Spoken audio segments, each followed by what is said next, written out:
And we are back here on the GSMC football podcast. And for the second part of the show, we are going to recap all of the early window games from yesterday. So let's see. Let's start off with with Will Levis and the Tennessee Titans. So that was one of the games. So the Titans were a plus 2.5 underdog at home against the Falcons, and I was like, you know what? I'm gonna take the Titans. They're at home. The Falcons, I just don't trust them on the road. So we'll see what happens. Because I really was like thinking, should I take the Falcons? But because I've been doing so bad in the spreads lately, I'm like, I gotta go against the grain on some of these, and that paid off. That paid off because the Titans ended up winning 28-23. Will Levis went 19 of 29, 238 yards, 4 touchdowns, no interceptions. He had a great debut, and he's actually the second Titans quarterback to throw 4 touchdown passes in his debut since Marcus Mariota back in 2015. And I think that was the game against the Bucs. Yeah, in his debut. Mariota versus Winston, and yeah. So he had a great game. And 3 of those touchdowns actually were to DeAndre Hopkins, who had a big game. 4 receptions for 128 yards. And, 3 touchdowns. And Westbrook-Akine, he had the other touchdown. That was his only reception of the game. And Derrick Henry, 22 carries for 101 yards. So he had a good game. Desmond Ridder actually, I think he got hurt in this game, but he also, he essentially, Heineke had to finish the game. He went 12 of 21, 175 yards and a touchdown. I think moving forward, I think you got to give Heineke a shot because Desmond Ridder just has not been good this year. He's kind of holding the Falcons back because the Falcons have a good roster. What they're missing is a quarterback. Excuse me. But Bijan Robinson, he had 11 carries for 62 yards and a touchdown in this game. Cordero Hodge, he actually ended up being the leading receiver in this game for the Falcons. He had 3 receptions for 75 yards. Scotty Miller had their touchdown reception in this game. But yeah, an impressive debut for Will Levis. And listen, I think you got to use him as the quarterback moving forward. We know what Ryan Tannehill is, and he could be somebody that's on the move possibly with the trade deadline looming tomorrow. And I think got to roll with him. And listen, this is a guy that got a lot of criticism when he was drafted. And, for at least one game, he went out and proved the doubters wrong. Obviously, I think he was the last quarterback he was the last quarterback taken among the big names. And played really well. So, congrats to him on his first career win. And the Titans on Thursday, they will be playing the Pittsburgh Steelers. That'll be the Thursday night game. So actually, we'll go right into the Steelers game. So they played the Jags yesterday. A lot of bad weather in a lot of these games yesterday, and this was a prime example of that. Jags improved to 6-2. They got the win 20-10 over the Steelers. Steelers now dropped to 4-3 on the season.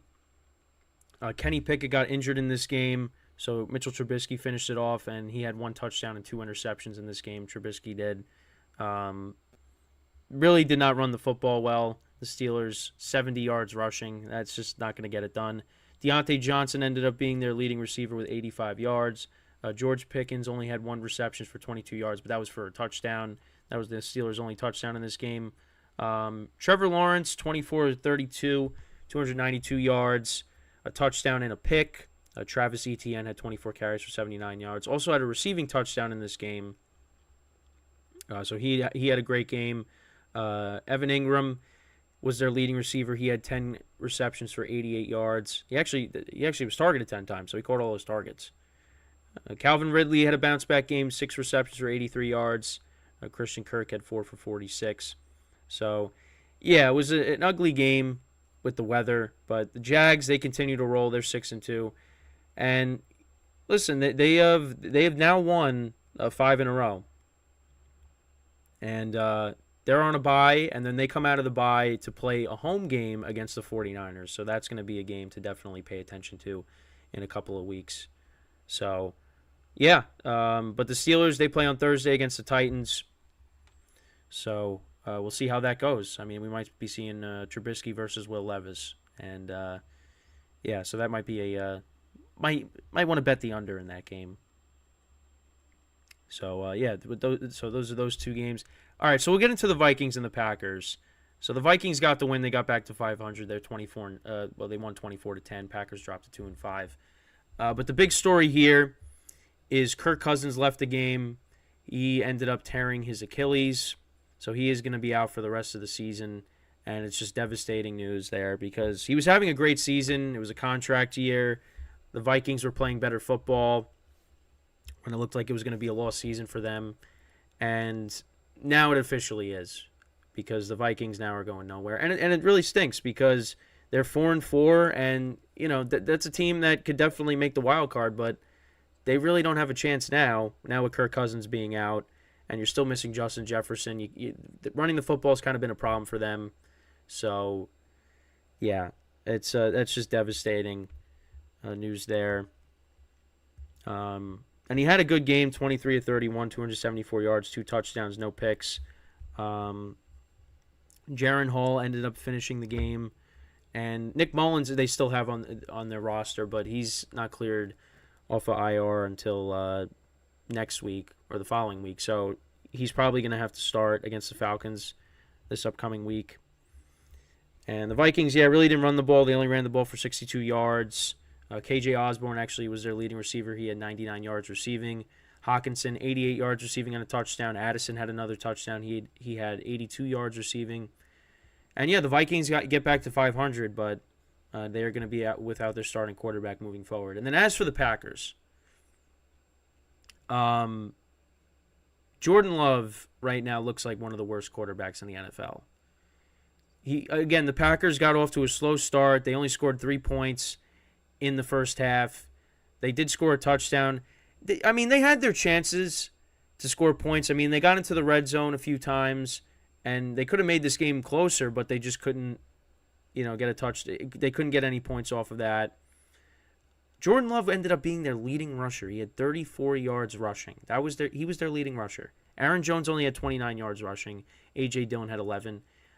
Jaden Reed, he's continued to look like a little bit of a bright spot for them. He's got 83 yards receiving yesterday. A.J. Dillon, 41. Christian Watson, 33. Romeo Doubs had a touchdown. The only touchdown in this game for the Packers, he had 18 yards receiving. But Christian Watson hasn't had one of those going nuclear games yet. The Raiders game, he had 3 receptions for 91 yards. But other than that, he really has not done much since he's come back from injury. But it's because the Packers' offense is not good. It might be the worst in football, really. Actually, it's one of the worst in football. We know what's worse than that, and we'll get into that in a second. But, Packers look really bad. I said they could have been a wild card team possibly, but, the way Jordan Love's been playing these last few weeks, they might win 3 or 4 games this year. And on their schedule, you got the Rams at the Steelers, home against the Chargers, the Lions, the Chiefs, at the Giants, Bucks, at Panthers, at Vikings, home against the Bears. Right now I see a lot of losses there. And listen, the Packers had they had stability for the last, 20 years with Brett Favre and Aaron Rodgers, but this is new territory for them. So, so the Vikings, they get the win. Packers drop to 2-5 now, and they have now lost 4 in a row. So, and they could very easily be 1-6 because they should have lost to the Saints. So, we still got a lot of games to run through, so we'll run through them quickly. During the week, I'll go into more detail with some of them, but we're we got only 5 minutes left here in this segment. So, we got the Jets and the Giants. We'll get into that now. The Giants have the worst offense in football. Tyrod Taylor ended up getting hurt in this game, so Tommy DeVito had to come in, and he went 2 for 7 for -1 yards. The Giants in total had 7 passing yards. I never thought I would see that in an NFL game. But yeah, here we are. Saquon Barkley, he had 36 carries for 128 yards. So he had a good game. Matt Breida and Darren Waller, who actually got hurt in this game, they were the leading receivers, 4 yards. The Jets, they weren't much better on offense. I mean, they only ran the ball for 58 yards. Zach Wilson was 17 of 36 for 240 and a touchdown, and that was off of Breece Hall, who had that great touchdown reception, which that was all him. Giants just bad tackling on that play. And the Giants, again, special teams was rough. Graham Gano missed a few field goals. The one at the end of the game was crucial because then the Jets, 4 plays, 58 yards. They made it down the field in 24 seconds, got into field goal range. Greg Zuerlein kicks the field goal, ties the game at 10, and the Jets won in overtime. Zach Wilson, 29 yards to Garrett Wilson, and then 29 yards to Allen Lazard. I mean, the Giants' defense played well the entire game. I mean, they started off the game sacking Zach Wilson and getting a turnover. And, they got a field goal out of it, but, ultimately the Giants, and Tommy DeVito did have a rushing touchdown in this game, but ultimately the Giants, they look like the worst offense in football. And now they got their backup hurt. So, yeah. The Jets, they improved to 4-3. They play the Chargers next Monday night, so that's definitely something to watch as they try to, get into the playoffs. Now they're 4-3. That was a big win for them. I mean, that would have been so bad if they lost. And they should have lost. The Giants should have won this game, but that was a typical Giant loss. All right, so we got a few minutes here. So the Panthers actually picked up their first win of the season, improving to 1-6. Bryce Young defeating C.J. Stroud. That was the final score of 15-13. So congrats to the Panthers on getting their first win. And that was a game I got right. I picked the Panthers with the spread. I think I still said I had the Texans winning. But the Panthers picked up their first win. Cowboys were all over the Rams, 43-20. And that line kept moving up. And I said, you know what? I am not going to do it. Because that was another game where I was like, I want to pick the Rams. I mean, they're getting 6.5. Dallas just looked inconsistent. But I was like, you know what? Dallas is at home. They play well at home. I'm going to leave it. And thank God I did, because this game was over after the first quarter. 17-3 after the first quarter. Dallas dominated this game. CeeDee Lamb was great. Dak was solid. They're still not running the football that well. Obviously, Tony Pollard had that bad injury last year in the playoffs. So I think that's part of the reason why he hasn't been as explosive as he was last year. So, they're still not running the football great. But, I mean, CeeDee Lamb, 12 receptions for 158 yards and 2 touchdowns. I mean, he was awesome in this game. Matthew Stafford got banged up in this game. He didn't finish the game, so we'll keep our eyes on that moving forward. But Cowboys improved to 5-2.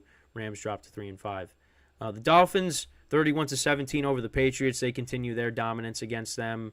The Patriots made it interesting. They hung around in this game, but Dolphins ultimately won. Eagles comeback win against the Commanders. Commanders really play them tough.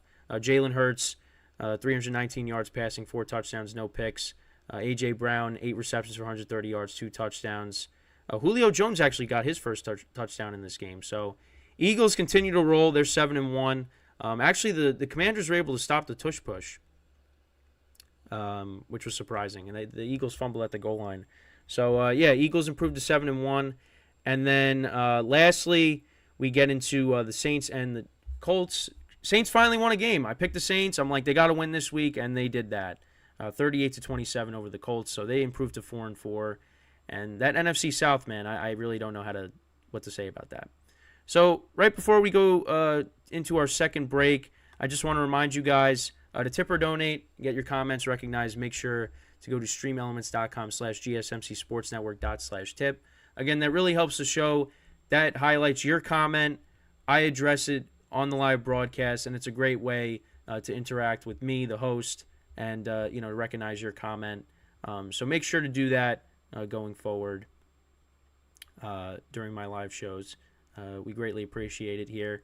With that, we are going to take our second break of the show, and then when we come back, I will recap the late window games from Sunday. So stick around, and we'll be right back here on the GSMC Football Podcast.